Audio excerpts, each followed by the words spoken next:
profundidad. Pauta de análisis en la 100.5. Estamos al aire, ya estamos conversando ya con nuestros panelistas, pues que hay mucho que conversar, 8:34. Las conversaciones que se dan tras de telón son muy interesantes. Son las mejores de todas las veces. Carlos Ominami, presidente de Chile 21, Rodrigo Uvilla, director del área política y sociedad civil de Libertad y Desarrollo y director del Centro de Educación Ciudadana de la Facultad de Derecho y Gobierno de la Universidad de San Sebastián. Bienvenidos a los dos, ¿cómo están? Muy bien, llenos de ánimo. Así Muy veo. buenos días, sí. Qué energía. Así veo, con tanto ánimo, como las candidaturas presidenciales o la precandidatura presidencial. Vamos a hacer justo en este análisis, vamos a hacer 50% de la candidatura de las derechas y vamos a hacer 50% de las candidaturas de las izquierdas. Está como la cuota de la merluza. Así vamos a hacer. Y no 55-45. Vamos a ir 50. Ya. Partamos por Evelyn Matei, que ayer hizo... Diego Paul señalaba que no fue propiamente tal un lanzamiento de campaña, pero sí después, pero sí una manera, ¿no es cierto?, de desplegarse, de convocar y de hacer una bajada estratégica de lo que es su propuesta. Pero hay discusiones que se han ido, como creo yo, en el reporteo que tenía Rodrigo, en el Mundo de Chile Vamos, de que hay una cosa que raspa, que tiene que ver con desde dónde tiene que pararse Evelyn Matei, desde su carácter de siempre, que a veces es frontal, la conocemos, o si más bien ella tiene que entrar en un estado como más bien moderado, templado. Templanza es la palabra. Y bueno, tú conoces bien Sí, todo yo eso. conozco bien a Evelyn y también conozco bien de lo que son organizar campañas y estar, ¿no es cierto?, en Elegir además diseños de campaña. Claro, toda esta lógica que hay detrás de un momento en donde los partidos, los candidatos tienen que presentarse y enfrentarse a la realidad, ¿no es cierto?, que es la realidad electoral. A ver, yo creo que hay una palabra mágica, naturalidad. Yo creo que las campañas no son instancias para que un personaje político, ¿no es cierto?, cambie su esencia. Y en ese sentido, Evelyn Matei es la combinación de una serie de elementos, porque su historia es muy compleja. Es una historia que tiene cargos de senador, de diputado, de ministra y alcalde. Entonces, es una larga historia política con roles distintos.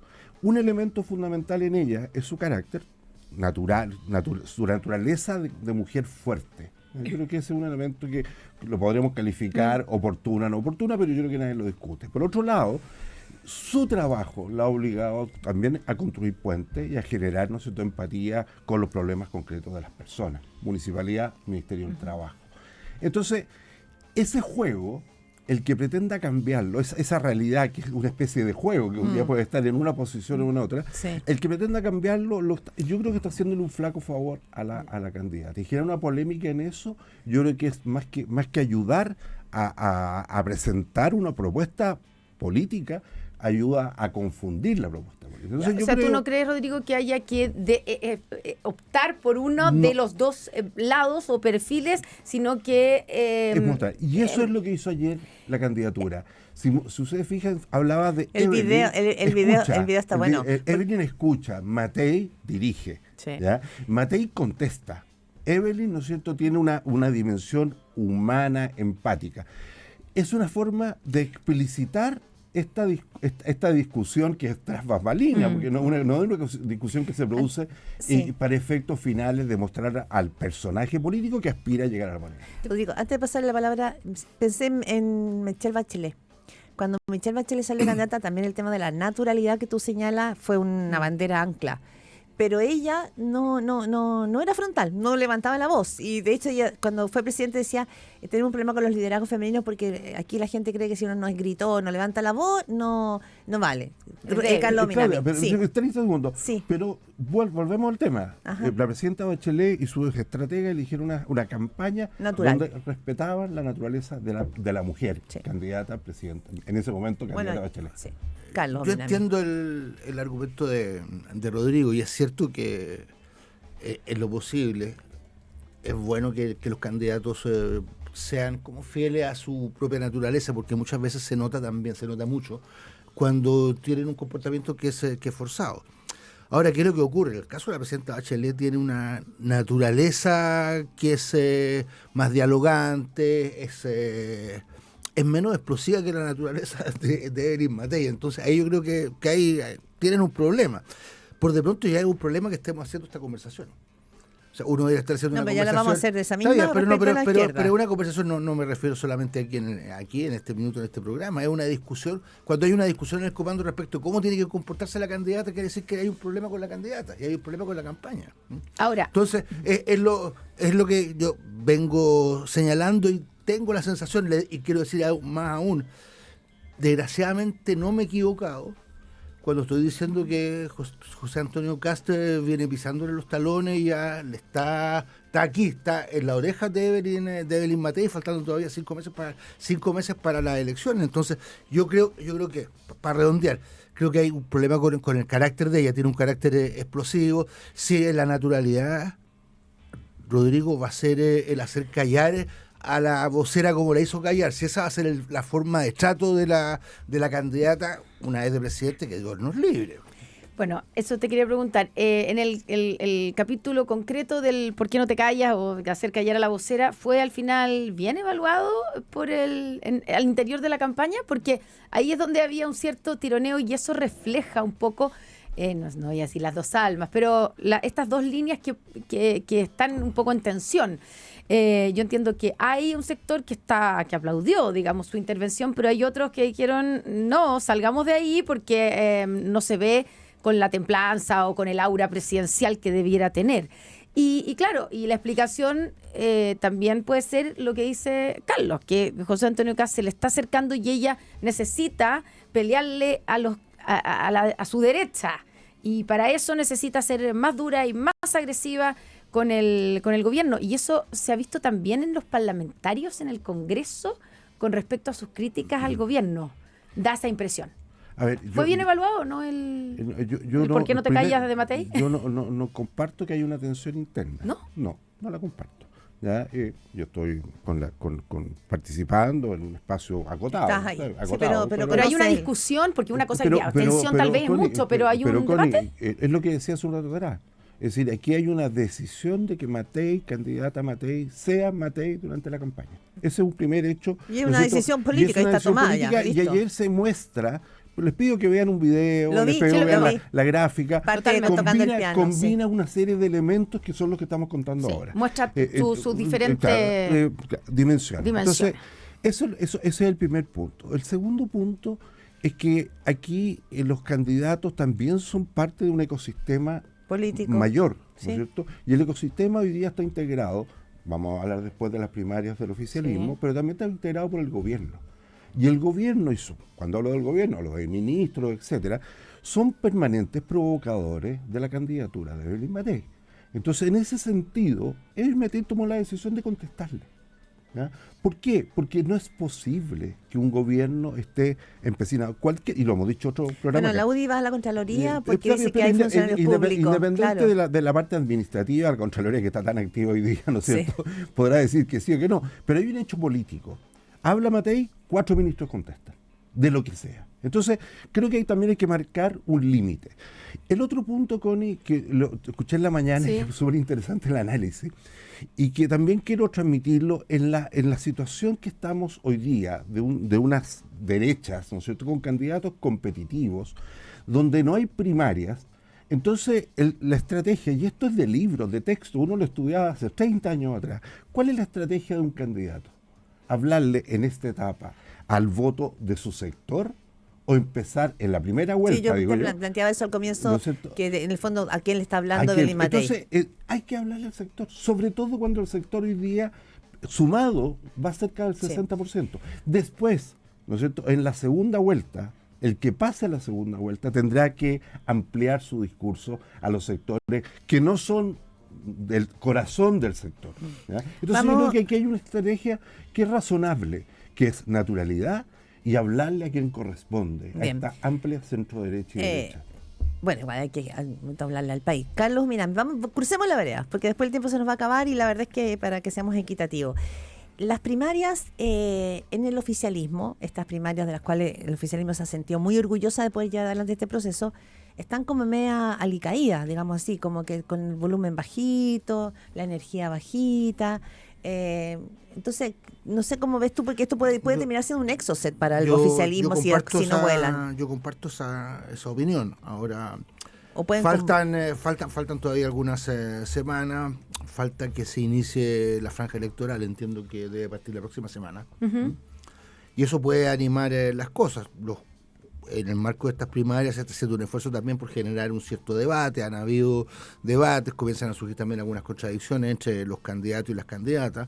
Vamos a tener debate aquí en Radio Pauta. Pero yo comparto de que no está siendo esta primaria exultante, que iba a ocupar el conjunto del espacio, que iba a dejar muy bien posesionado al o oficialismo, posesionada a la candidata o candidato que ganara.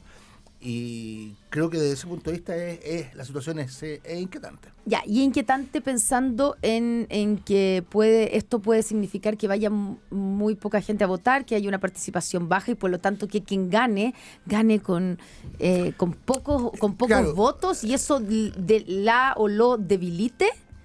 Evidentemente, si vota poca gente. ¿Cuánto es poca gente, Carlos? Entiendo que hay como un cierto umbral Piso. que está establecido. Los que 2 más o menos millones. En torno al 1,5 millones. La última O sea, votaron 2 millones, una- no bajé la Claro, vara. o sea, porque por debajo, pues yo diría que por debajo en estos tiempos difíciles de la política, 1,5 millones no sería un mal resultado. Ahora, cualquier cifra por debajo del 1,5 millones pasa a ser bien inquietante y desde ese punto de vista la primaria no estaría cumpliendo con el objetivo de impulsar la candidatura que finalmente resulte ganadora. Ya, y cuando estamos viendo, lo comentamos más temprano con la Claudia, estos enfrentamientos, esta última semana se han tomado el protagonismo Janet Jara y Carolina Toá, enfrentándose, considerando que son parte de un mismo conglomerado, eran compañeras en el gabinete hasta hace muy poco de un mismo gobierno, pero ya ha llamado la atención este enfrentamiento. ¿Cuánto de real hay en este enfrentamiento entre las dos? ¿O también es una estrategia de subirle el tono y por lo tanto subirle un poquito la pasión y la energía a esta campaña? Pero una cosa, Sí. yo creo que es totalmente normal que en una campaña donde hay que tomar una decisión respecto de una u otra candidata, que cada una busque también diferenciarse y apelar a sus propios Claro. públicos. Hay Si no sería una primaria particularmente aburrida. Sí, Rodrigo Villa. Hay que prender el fuego porque si Sí, no... no, está bien, hay que prender el fuego y eso es natural, la diferenciación. Sí. Pero no nos olvidemos que hace 4 días atrás el presidente, en parte importante, su presentación de En la de cuenta cuenta, ¿no es cierto?, fue hablar de la unidad, del proyecto común, etcétera.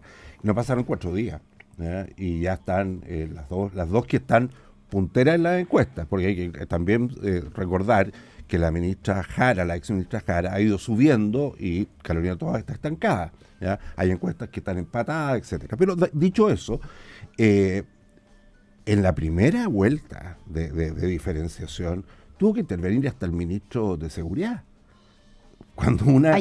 Ayer, cuando la ministra Jara, ¿no es cierto?, increpa a la ministra Toá respecto a los resultados de seguridad. Y entonces es curioso, porque si bien el presidente llama a la unidad, tuvieron un encuentro en Valparaíso para ver las listas comunes, etcétera, a las pocas horas, los dos candidatos que van de punta, las dos candidatas que van de punta, realmente se pegaron, elegantemente, pero se pegaron muy fuerte. Entonces, esa tensión la vamos a tener los próximos 30 días, creo yo, como elemento significativo. Ahora, el riesgo. Yo creo que sí, hay un riesgo si vota poca gente. Yo creo que va a votar una cantidad razonable que van a permitir poder sacar cuenta. En estas cosas todo el mundo cuenta los votos como quiere, digamos. Pero hay una cosa que yo creo que en el análisis político ha quedado afuera. Y es el fenómeno de Boric en su primaria hace 4 años atrás. El presidente Boric, antes de entrar a la primaria, pesaba el 8%, 9%. Al día siguiente, o a la semana siguiente de la primaria, todas las encuestas lo hicieron posicionarse sobre el 25%. ¿Qué quiere decir con eso? ¿Qué quiere decir con eso? Que al día siguiente, ¿no es cierto?, quien gane, puede ser Toá o Jara si fuera ya la elección, esa candidata va a sumar inmediatamente a nivel de encuesta un nivel que la va a dejar probablemente en segundo lugar. Eso es lo que nos decía Guillermo Ramírez de la UDI, dijo, ojo con la izquierda. Entonces porque aquellos que creen que esto va a ser, sea Jara o Toá, tercero, cuarto, quinto, no entienden lo que es la historia política de este país. ¿Ya? La centroizquierda tiene un pero si el peso... gobierno está en su peor momento y el presidente Boric en todas las encuestas como mínimo saca el 25%. o sea, hay un núcleo duro. Hay un núcleo duro. O sea, yo encuentro que el análisis de Rodrigo es justo. Creo que por lo demás sociológicamente, culturalmente, la centroizquierda chilena es un 30, un 35%, y por tanto sería muy, muy difícil que pudiera quedar fuera una segunda vuelta.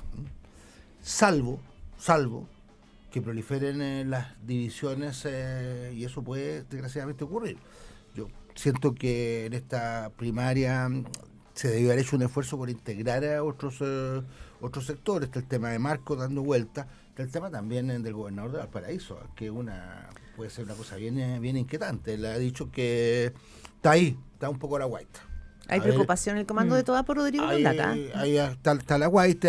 A ver, para decirlo con todas sus letras, hay gente que dice, mire, la verdad es que si gana Carolina Toa, va a haber una parte de gente que no le gusta Carolina Toa y que va a levantar a Mondaca. Sí. Y yo quiero dejar eso hay planteado. Preocupación en el comando de Toa por es eso. Un tema, es un tema. Esos análisis dinámicos son los que suceden en estos momentos. Uno no puede ver fotos, tiene que ver una película. Entonces yo creo que es súper interesante. Y no hay ninguna persona analista que pueda tener una bolita de cristal que diga qué es lo que va a pasar. Menos lo que ha pasado en las últimas elecciones. Exacto. Entonces yo creo que eso es súper relevante. Lo que sí está claro es que yo creo que por primera vez en los mapas electorales, las elecciones presidenciales, lo que pasa en un sector está condicionando al otro y viceversa. ¿Me entiendes? Es un buen punto porque en el fondo ¿De qué manera? A ver. Porque la centro derecha está pensando, o la derecha está pensando en la segunda vuelta. Sí. Porque ya pasó que la derecha perdió con Kast en segunda vuelta con ¿cómo se llama? Boric. Con Boric. Entonces, antes era como, mañana es la primaria, ¿quién gana la primaria? Pasado mañana es la primera vuelta, ¿me entiendes? No, hoy día es una película. Y como hay muy interrogantes, yo sigo con lo de Carlos, hay interrogantes en términos de que todavía hay otros candidatos que podrían levantarse con el proceso de la firma, sin hablar de los candidatos desconocidos. Si habían 100 o 200 juntando firmas. Basta con que 3 o 4 junten la firma de los desconocidos, porque hay otros que se han presentado con otras oportunidades, para que te cambie nuevamente el mapa. ¿Me entiendes? Entonces hay que pensar un poquitito más de largo plazo, y lo que pasa en un sector condiciona el otro y viceversa. ¿Carlos? No, yo creo eso. En el caso también de la derecha, yo creo que tienen que mirar con atención. Por ejemplo, la candidata del Partido Social Cristiano, que entiendo además no requiere la firma. No requiere firma, ya está. Tiene la posibilidad de ir directamente a la boleta de primera vuelta, y puede, hasta donde yo entiendo, disponer de lo que es el apoyo del mundo evangélico. Y eso, Rodrigo, también a las candidaturas más convencionales de la derecha, a la de Evelyn Matei y José Antonio Kast, también le puede hacer bastante daño. Entonces creo que hay que tener mucho el radar muy bien sintonizado para ir captando estos nuevos fenómenos. Pero otro punto, cada vez más la gente entra en modo electoral en la última, un par de semanas antes. Y hay una cantidad enorme de gente que hoy día uno le pregunta qué es lo que va a hacer las primarias. Seguro le pregunta por las primarias, por ejemplo, ponen una cara de asombro, qué es lo que son las primarias. Entonces yo siento que por eso, claro, Evelyn Matei va a poder jactarse de que estuvo punteando las encuestas durante meses, pero de repente termina quedando fuera la segunda vuelta. Eso lo vamos a ver más adelante. Todavía no sabemos. Yo lo que creo que está muy largo arriba, el salto. tiene todavía un espacio suficiente, y lo que se está pasando, para ser más complejo el análisis, Carlos, si yo no quiero sacar ventajita de que me podría haber hecho un picnic entre las declaraciones de Toa, Jara y el ministro Cordero, porque realmente lo que pasó ayer fue increíble, pero no es el punto. Yo creo que además los candidatos tienen que empezar a hablarle a ciertos grupos de ciudadanos que son los que no saben si hay primaria o no hay primaria. Nosotros cuando hablamos de política y hacemos análisis político, hablamos de una lógica de la racionalidad con información política, y eso lo entiende, lo comprende y lo percibe un segmento de la sociedad. Rodrigo, te quería hacer una pregunta, ya así, nos quedan pocos minutos, pero tiene que ver con los atributos personales de las candidaturas, porque es un tema bien relevante, no es un tema baladí ni accesorio. Absoluto.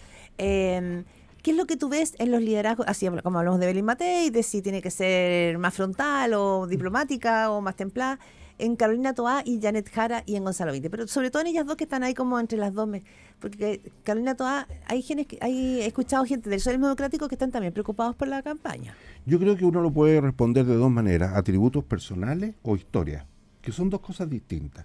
Yo creo que en el caso de las dos candidatas del oficialismo, lo que se está relevando, y la decisión de los dos comandos, es relevar la historia. Jara es una persona que ejecutó proyectos de ley que hoy día son elementos valorados por la ciudadanía, 40 horas, etcétera.